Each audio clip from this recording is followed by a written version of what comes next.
Xyza, I'm so excited to have you. Thank you so much for being here and excited to dive into your story. All right, thanks for having me. Yeah, for sure. So tell us a little bit about you. Like, who are you? What do you do? So I'm a mom of two girls. I work in marketing, always been into fitness, even pre-kids. And it was only after having my second one, when I was like older in age, that I found it very hard to like get into the body that I wanted or just get back being fit. Um, so that's how I actually started following you way before having my second kid.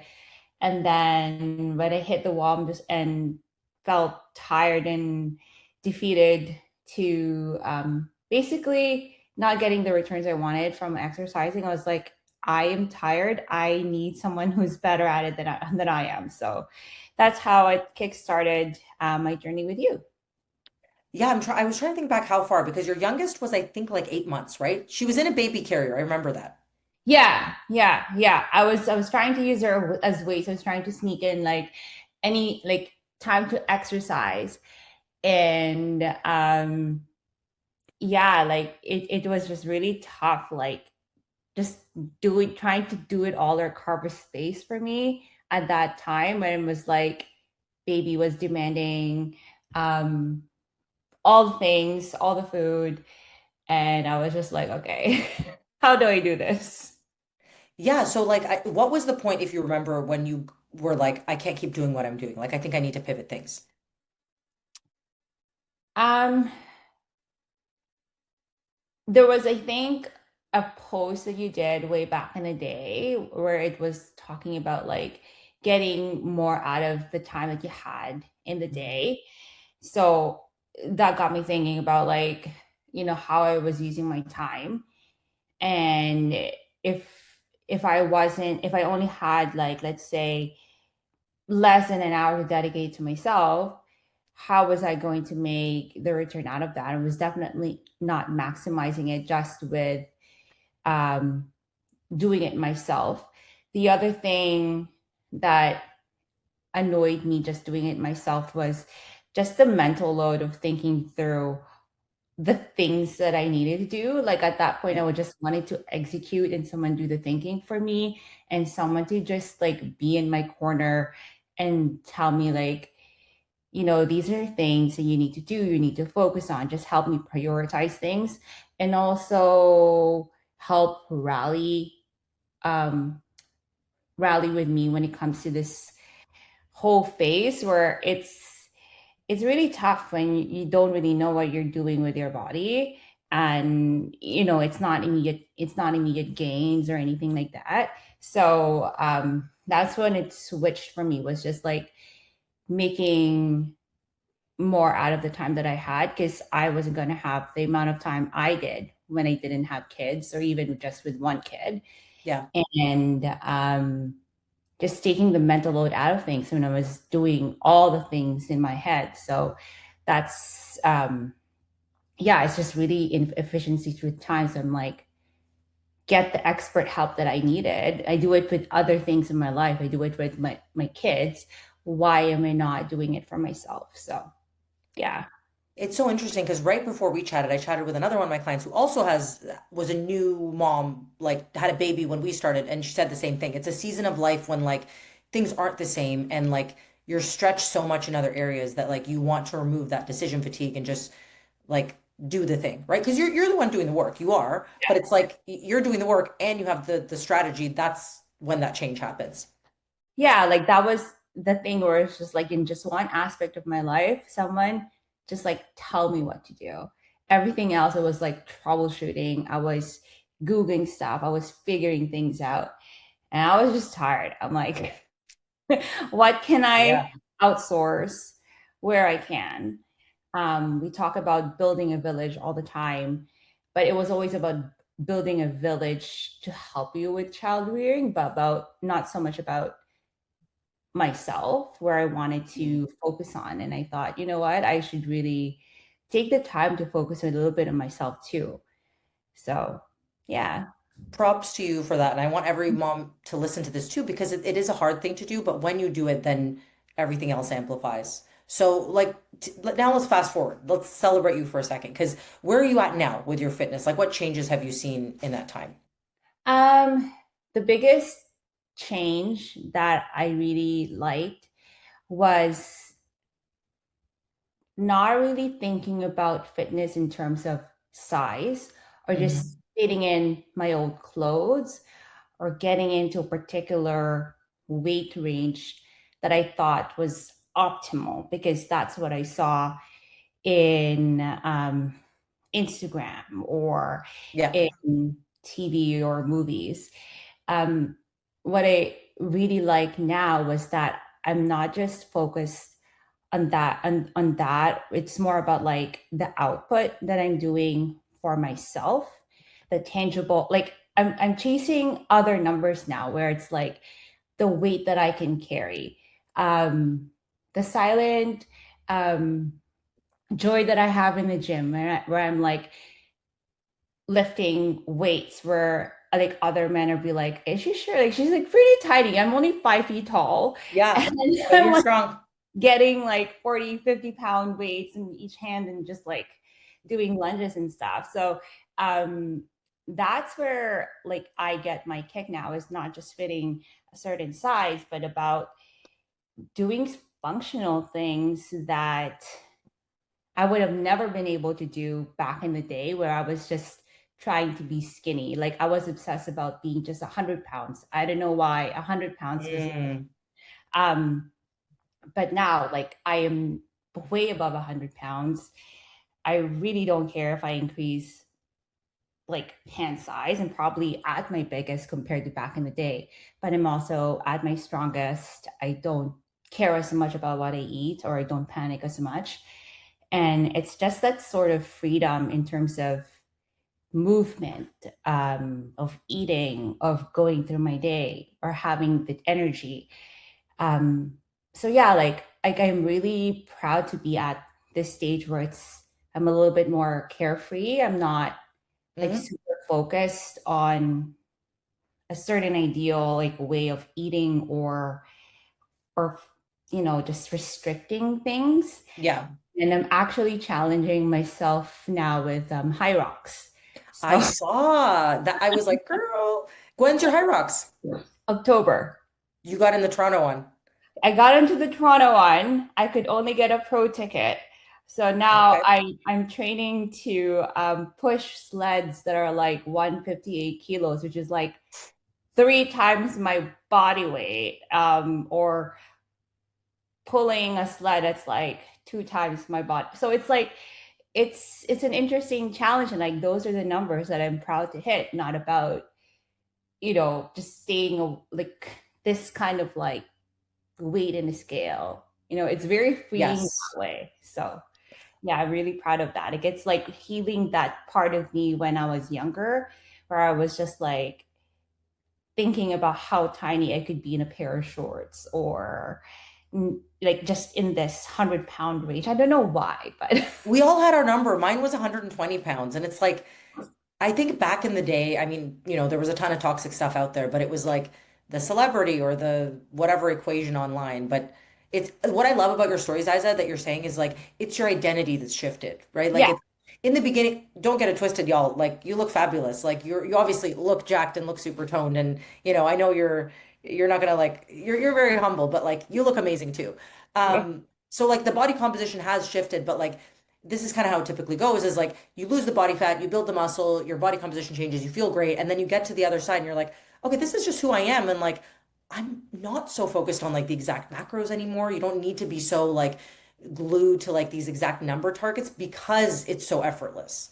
yeah, yeah. And what I really like too is um, that was actually the biggest learning for me is knowing the stuff to eat, like that the entire lifestyle around it. It's not just about exercise.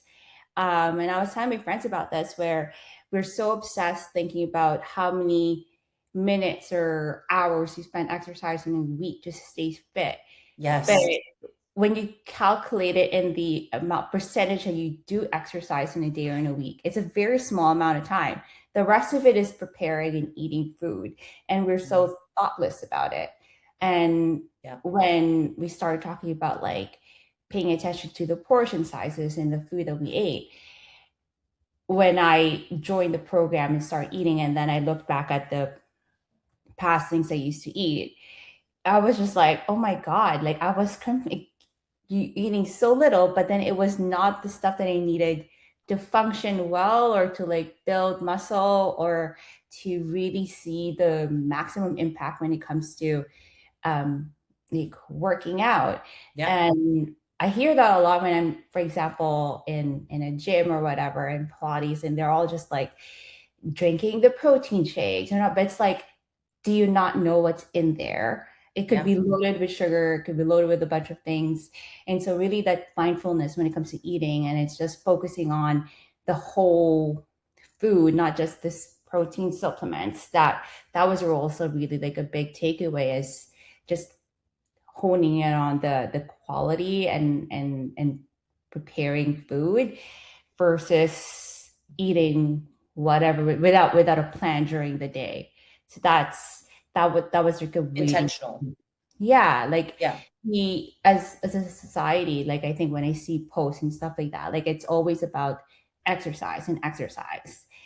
We don't think about the food that we eat, and that's what I liked working with you, was like the holistic focus of, you know, the attitude when it comes to being in the program, the thinking about food and how to have a better relationship with food overall, and then also just working out and being intentional with it, not just like doing it like thoughtlessly, but really paying attention to challenging yourself, but also the form that you're doing. How There's you do it. Yeah, exactly. Like there's just so much fluff out there. And when I was looking at things and seeing, okay, what can I do? There was that holistic focus with viewers. Like, you know what? It's not gimmicky. I trust that. Like, I don't like the whole, like, lose X something In X in weeks. It's like, number of weeks. It's like, yeah, but it's sustainable. Like, after that, then it's what not. Yeah, next? Right? exactly. And that's what I love about you, Xyza, is like it's not just like the physical transformation has to be preceded by you doing the work to like execute your strategy. So first you have the strategy, right? So like you said, number one, you need like a plan for like how are you actually going to build this muscle and get lean, and that means specific nutrition and training. But you did the work of like you were submitting the form checks. And like I always say there's a difference between like just checking the box and exercising and actually like taking the program and showing up and being like I'm in this to get better. And I know that that's where your head was at because you could see yourself progressing with each lift because you were like, "Hey, I'm gonna learn. I'm gonna lift heavier, right?" And now it's just it's something you just do. You know how to lift. Yeah, well, it's a thing, right? When it's like an investment to yourself, like you want to get the most out of it. Like I didn't want to just kind of like Coast. go through the motions.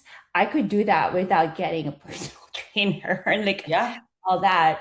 Um and that was really foundational, like learning how to do it properly, because I could translate that in a bunch of different other movements and modalities, like engaging your core, keeping your back straight. Like those cues is essential not just for weightlifting, but for functioning in life. And you know, you lift heavy things every day, your kids. Yeah. So that was really key. That was like something that I didn't expect learning in the program, was also like how much I could apply it outside and doing other things with my kids. I love that. And the girl that I just talked to, Jacqueline, saying the same thing. Like your kids are getting bigger and like you want to be able to lift them with ease. And like for me, I'm like also down the road when I have grandkids, I want to be picking up my grandkids too. Like I don't want even if they're like 30 or 40 pounds, I want to be like, yeah, I got both of them. Yeah, or like your own groceries. Like Yeah. I I really think it's such a privilege to be able to do these things with my body, like being it's, you know, not just having access to like good food and a trainer and exercise, but Yep. it's having that strength and the function. And like I love enjoying what I can do in my body. It's so much more beyond about like looking. Yes, I like looking hot. I want to look hot. Um, but I also like the idea of I can do a lot of things without feeling hurt. Yep. I'm not a regular skier, but when I went skiing, I wasn't limping the next day. Yeah. Um, I could go for a run and I wouldn't hurt. Like all those functional things that I did not pay attention to when I started. But now I'm like, I'm so thankful because weight training was so complementary with doing all of these things. Like it helped strengthen my muscles, my bone. It's just, I don't know, it's just a lot of benefits. And I'm really happy about it. Good. And that's the base. And Ziza, you're such a great example because we're not working together one on one anymore. But like, that's my goal is like, I'm working myself out of, you needing me forever. You have autonomy, you know how to eat. You're Mhm. doing all these other movement types that you love, but then the strength and muscle is the foundation. And that's the important piece. You're not going to get the tone body from just the Pilates. You're not going to get the tone body from just running. And maybe some of these things you do for other reasons, but lifting has to precede everything. Yeah, I don't know. Like I noticed that with adding strength training, it was easier for me to do certain things. Like I started running more because of high Mhm. rocks, and I was reading articles, and it talked about like how weight training can really complement running. Like it gives Yeah. you the stronger glute activation, helps you with. And I'm just like, that's amazing. And I don't understand why there's always camps of like cardio against strength training and against Pilates. I'm like, they're all complementary to a lot of different activities that you want. Like you can't say It's no. not this or that. You know, um it's not just one or the other. One doesn't replace the other thing. Yeah. It's everything has a purpose, and I love how, for me personally, weight training was just taught me to be more mindful about my body, how to do it properly. um and it's also like very measurable because when you look at the weights that you're doing, Yeah. um so it's nice to see that achievement versus like running. I mean, yes, there's a distance, there's a pace, but it's also like the mindfulness. For me personally, with weight training first, I really liked just like, oh, that feeling and that focus, and it really helps like being in the moment when it's so hard to be present nowadays, right? Like you're always doing mental lists. But with weight training, when you're really being intentional about it, like you really have to focus when you're like lifting more than 100 pounds. Like you can't switch off. That's what I'm saying. And that's the gap for a lot of women. I'm glad you said that. Because like I said, it's like the exercising, a lot of us are like, if I just get my hour in and I'm just moving my body, it's fine. But it's like you want to be in the headspace where like it is that intentional time. So without a Yeah, doubt, like you're in that right headspace and it was like from the beginning, Xyza, like that place, you were ready to make that change. And I think that's really important. So yeah. like if you think back to when you first started this journey with us, do you remember if you had any like fears or like worries about like do you know what those were?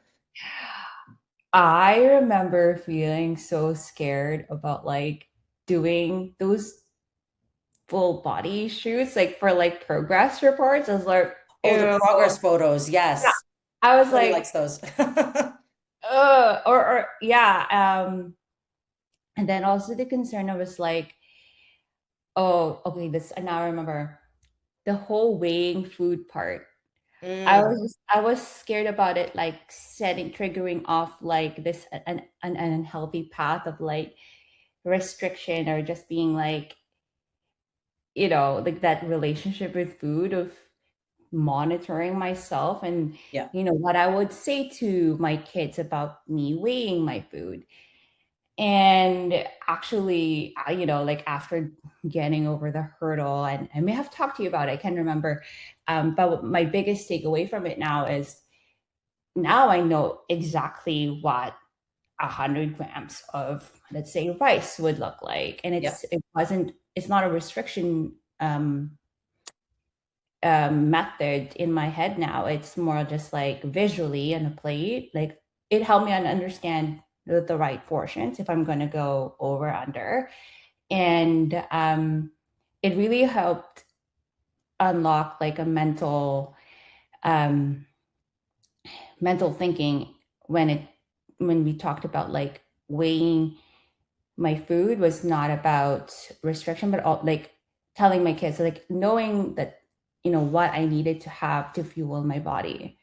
It so It's a reframe of how you approach yeah, things. Yeah. yeah. So I was scared of that. I was concerned of that at first, the whole weighing, and now it's not that anymore. That was very surprisingly. It I was was scared valuable, about it it sounds like. triggering, but also just like it helped me become more free when it comes to eating out now because like I know this is not too much. This is like I don't have to worry. That's one thing that you always have done so well is like bridge that because what you're saying is true. Is like in the beginning, you do need to be given the fish. Like you need to be like, hey, I don't know what my portions look like. Let's get the data, right? And then Mhm. eventually you're like, I've gotten so much data that like I know how to fish. Like this is, I can go to a restaurant and like you're gonna choose things different. And to your point, it's not just about like restricting, it's also like, am I eating enough? Enough of the right stuff. So, and then if you could go back to that version of yourself, Ziza, like what would you tell yourself back then that when you were like afraid of, getting started and the photos felt weird and like what would you say now on the other side? Um, I would tell her like if you're going for a new experience, just go all in. Hmm. It's not all or nothing. Like just have fun with it and just trust the plan, sort of thing. Hmm. Um, because I was like, ooh, this is kind of scary territory now. Have I made a mistake? But it turned out well. Like I pushed through. Um, I got more comfortable, and it's having that mindset, right? Of like, even if things are difficult or uncomfortable, you always come out of it um, better. So it's something that I take away now for anything that may be tough. It's like I went through this, I can do it again. I love that. Lean into the discomfort because humans are wired to not want change, but when you microdose it and you like you said, trust the process, the discomfort's going to do you good. Because it's resistance training for your mind. That's what it is. Yes, yes, that is the hardest part is the mind training, getting over Mm. that. So it was also really good to have a coach through that process, right? Because if I were to do it by myself, I would just be like, oh, I don't know what to do now. But it's good to go to the check-ins with you and be like, this is what I feel, this is what I think, and you really probe into that. It's not just about like do it or don't do it. Right. Um, that's what I really liked about our relationship too. Was just like, oh, this is what you felt. Well, let's talk more about that. And it's not just about the physical side of things. It's the mental component was there too. Um, when it comes to like the numbers not moving the way that it should be or the expectations, like it was good to have someone in my corner, especially when it was not a lot of time or also like it was a it was difficult to get to do things at that point in time. Yeah, I love that. And that's exactly why you absolutely crushed it because you were open, honest, and like were able to work through that. And that's really what coaching is. It's like not just the stats and the numbers, it's also your mental journey in that process. So you've Yeah. done so awesome. And I know you're gonna crush your high rocks. I'm gonna be cheering you on, girl.